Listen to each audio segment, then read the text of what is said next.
Assalamualaikum warahmatullahi wabarakatuh. Selamat datang di pembelajaran Kimia Pendalaman Minat kelas 12.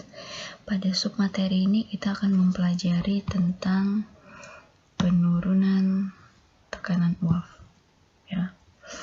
Penurunan tekanan uap merupakan salah satu dari 4 sifat koligatif larutan, yang mana sifat koligatif larutan ini adalah sifat larutan yang hanya bergantung dari konsentrasi dari zat terlarut, bukan bergantung pada jenis zat terlarutnya, ya. Oke. Nah, ketika zat terlarut dimasukkan ke dalam suatu larutan, ya, ditambahkan ke dalam suatu pelarut, maka zat terlarut itu sendiri terbagi menjadi dua. Ada yang dia bersifat volatil, di mana ketika volatil atau mudah menguap, maka dia akan meningkatkan tekanan uap dari larutan tersebut, ya. Dan ketika zatnya bersifat non volatil, tidak mudah menguap, maka pelarut akan mengalami penurunan tekanan uap larutannya, ya. Nah, dalam hal ini volatil zat yang mudah menguap seperti minyak tanah, ya, itu sebagai pelarutnya misalnya, atau zat terlarutnya yang dimasukkan. Kemudian kalau non volatil misalnya zat-zat yang berasal dari senyawa ion, ya.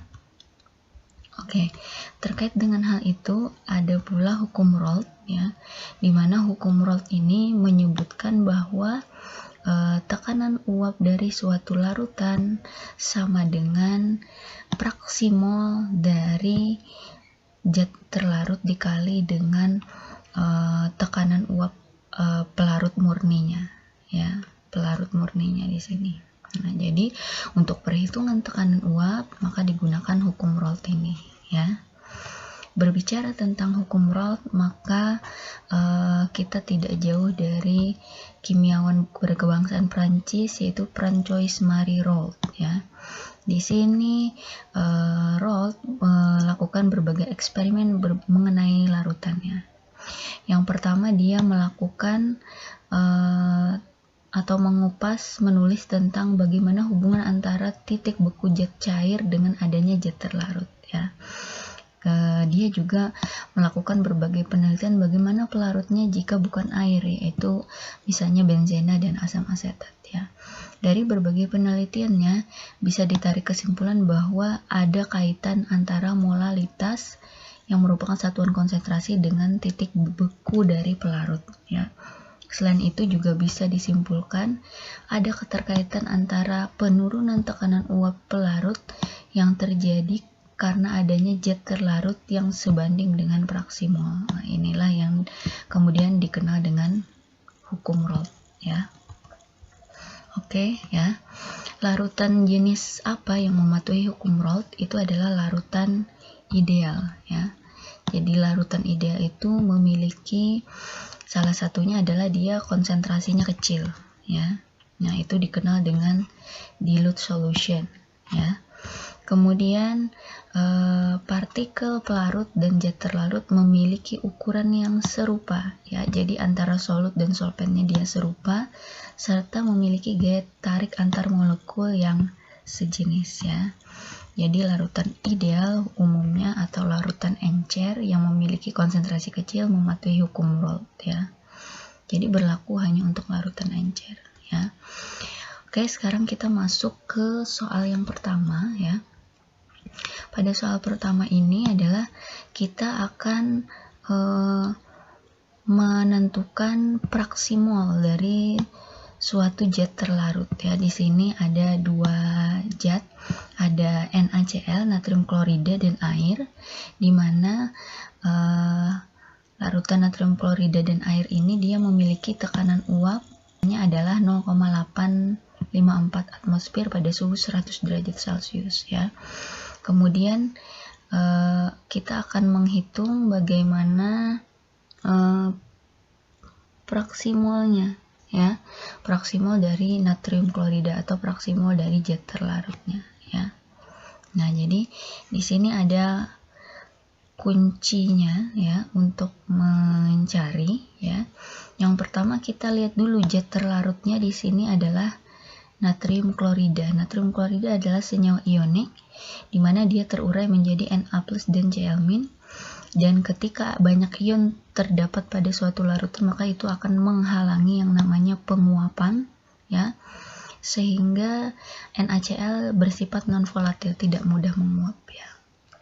Nah, maka untuk menentukan VV atau VV ini kepanjangan dari vapor pressure atau tekanan uap. Tekanan uap yang digunakan adalah tekanan uap dari air ya. Kita tahu rumusnya adalah tekanan uap dari air. Tuliskan ulang ya. Tekanan uap air pH2O ya. Itu sama dengan praksimol dari H2O ya, praksimol dari H2O dikali tekanan uap air ya, pelarut murni air ya.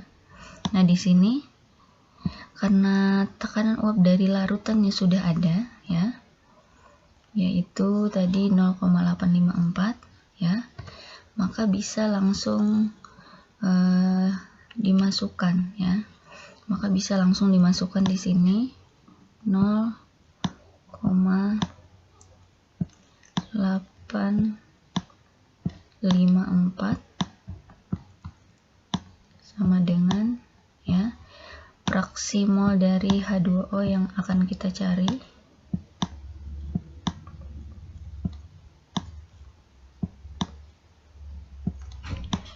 ya. Nah, di sini kita familiar ya bahwa tekanan uap dari air itu adalah 1 atm ya. Nah, maka dari persamaan ini ya diketahui bahwa praksimol dari H2O itu adalah 0,854 ya.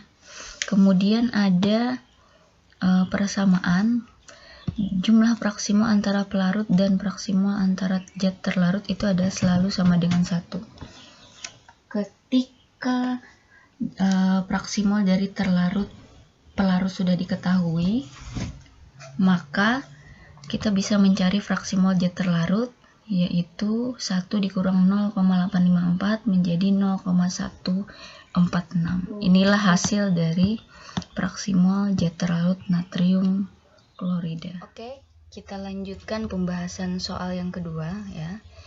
Kita baca soal yang kedua ini, yaitu suatu larutan terdiri atas 89,7 gram etanol dan 241,4 gram air. Berapa vapor pressure atau tekanan uap total campuran ini pada suhu 100 derajat Celcius ya.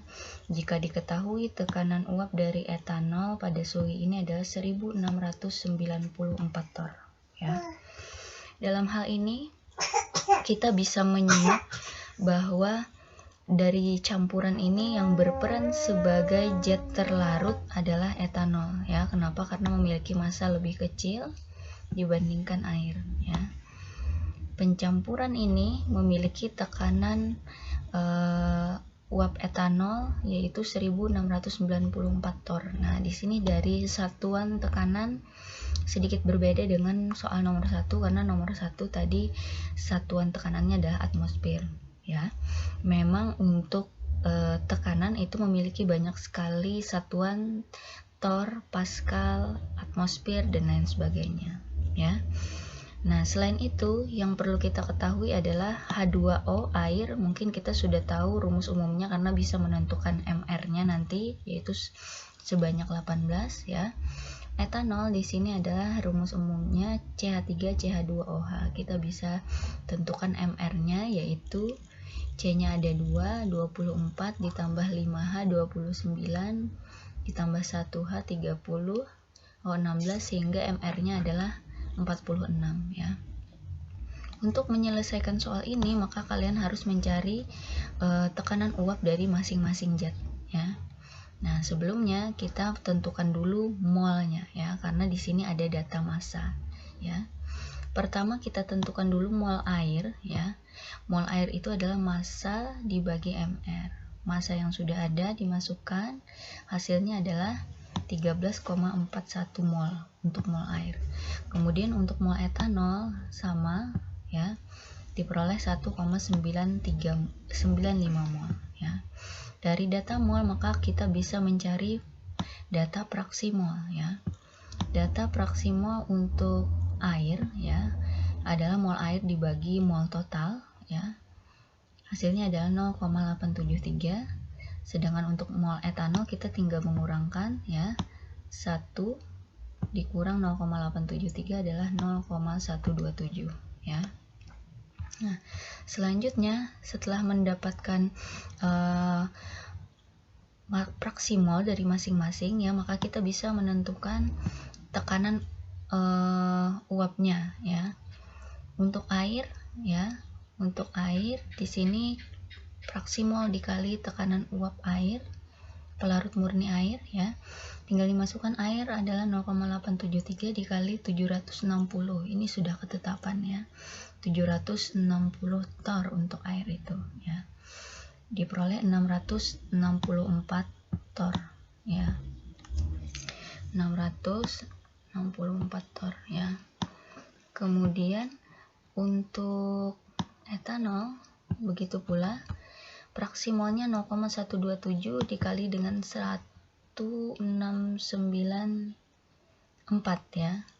Sudah ada datanya di soal, maka diperoleh hasil 215 tor, ya. Nah, maka dari sini kita bisa mencari berapa tekanan totalnya, ya. Tekanan totalnya adalah, berarti tinggal dijumlahkan 215 ditambahkan dengan 664, yaitu 879 tor, ya. Kita lanjutkan ke soal terakhir, soal ketiga, ya. Pada soal ketiga ini sejenis hampir sama dengan soal yang kedua, ya. Mari kita baca dulu. Pada temperatur 20 derajat Celcius, sikloheksana dan toluena mempunyai tekanan uap murni masing-masing adalah 70 tor dan 20 tor, ya. Tentukan tekanan uap total, jadi pertanyaannya sama, ya. Jika larutan terdiri dari 50% mol sikloheksana dan 50% mol toluena, ya. Jadi cara mencarinya juga sama, ya. Pertama kita tentukan mol dulu, ya. Mol dari sikloheksana, S ini sikloheksana, ya. Molnya adalah 0,5. Kenapa? Karena di sini 50%, 50 per 100 adalah 0,5. Kemudian mol dari toluena, NT di sini sama, yaitu 0,5 juga, ya, karena juga 50%. Kemudian setelah dapat masing-masing mol, maka kita bisa mencari fraksi molnya, ya. Fraksi mol dari sikloheksana di sini adalah mol dari sikloheksana 0,5 dibagi mol total. Mol totalnya adalah kita tambahkan, ya. 0,5 ditambah 0,5 hasilnya 1. Berarti 0,5 dibagi 1 hasilnya adalah 0,5, ya. Nah, bagaimana dengan fraksi mol dari toluena? Dia sama, ya, karena memiliki mol yang juga sama. Nah, setelah itu kita langsung mencari tekanan uapnya dari sikloheksana, ya. Nah, tinggal kita mengalihkan fraksi mol dengan tekanan pelarut murni. Karena fraksi molnya sama-sama 0,5, maka kita tinggal mencari setengah dari 70 adalah 35, ya. Dan setengah dari 20 adalah 10 tor, ya. Jadi berapa tekanan totalnya? Tinggal kita tambahkan 35 ditambah 10, maka hasilnya adalah 45 tor. Nah, oke, ya. Mungkin ini saja untuk pembahasan soal penurunan tekanan uap. Jangan lupa untuk tetap berlatih soal. Ibu akhiri, assalamualaikum warahmatullahi wabarakatuh.